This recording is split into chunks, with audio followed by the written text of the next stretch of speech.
Welcome to the State of Ohio. I'm Karen Kassler.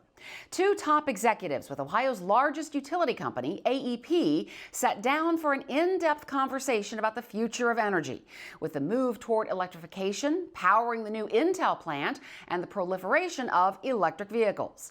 As Statehouse correspondent Andy Chow reports, they also discussed how policymaking has been affected by the huge scandal-tainted energy law, House Bill 6. The bribery scheme connected to HB 6 is centered around the nuclear power plant bailout portion of the bill, with First Energy as a key player. First Energy has admitted to bribing Republican former House Speaker Larry Householder and former Public Utilities Commission of Ohio Chair Sam Randazzo for passage of the bill and preferential regulatory treatment. AEP has not been accused of any wrongdoing in connection with the federal investigation.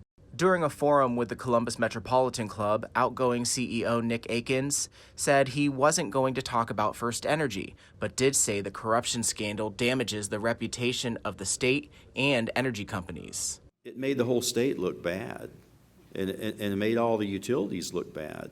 And we suffered from that because we were sort of caught up in the wake of all this activity that was occurring. It was pretty distressing for us. And some of the initial reporting was not good either. But there is certainly, it's an opportunity for us, and the way I see is, and Mark, you can correct me, but we've continued to engage with legislators. We've continued to engage with the Public Utility Commission of Ohio, and they've certainly been responsive. The comments were made within days of the disclosure of text messages between now-fired First Energy executives. In 2019, the former utility bosses said in a chat that Lieutenant Governor John Husted was pushing for lawmakers to pass a 10-year nuclear bailout, even longer than what was on the table at the time. Husted, who had previously denied playing a role in the passage of HB 6, said the policy still had merit, which is separate from the bribery allegations.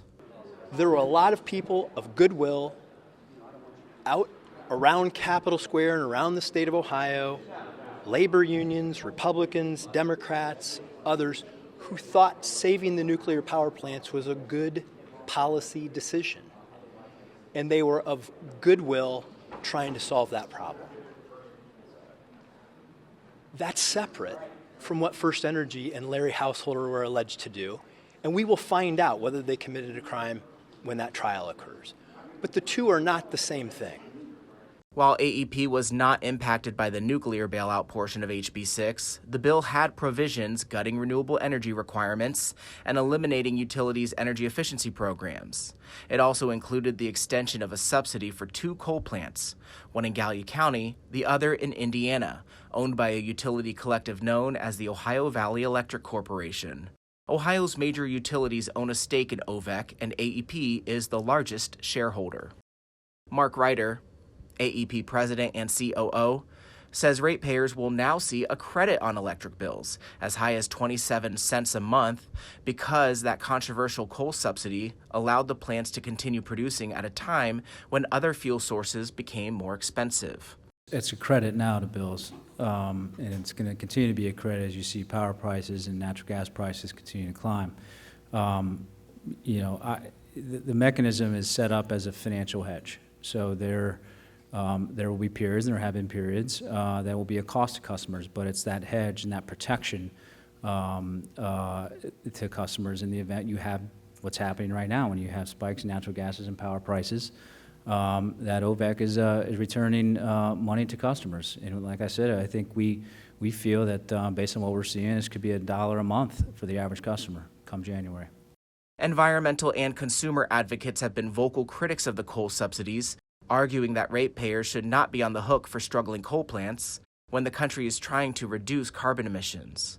A statement from J.P. Blackwood, spokesperson for Ohio Consumers Council Bruce Weston, said that their preliminary analysis is that the consumer bill credit is only to remedy past utility overcharges for the coal plants and not that the coal plants became economical.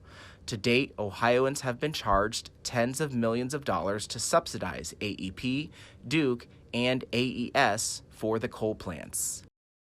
The AEP executives said they are consistently working on ways to make the grid more reliable and resilient, while demand for power is expected to ramp up, from the Intel computer chip-making plant to the expected increase in ownership of electric vehicles. Andy Chow, Statehouse News Bureau.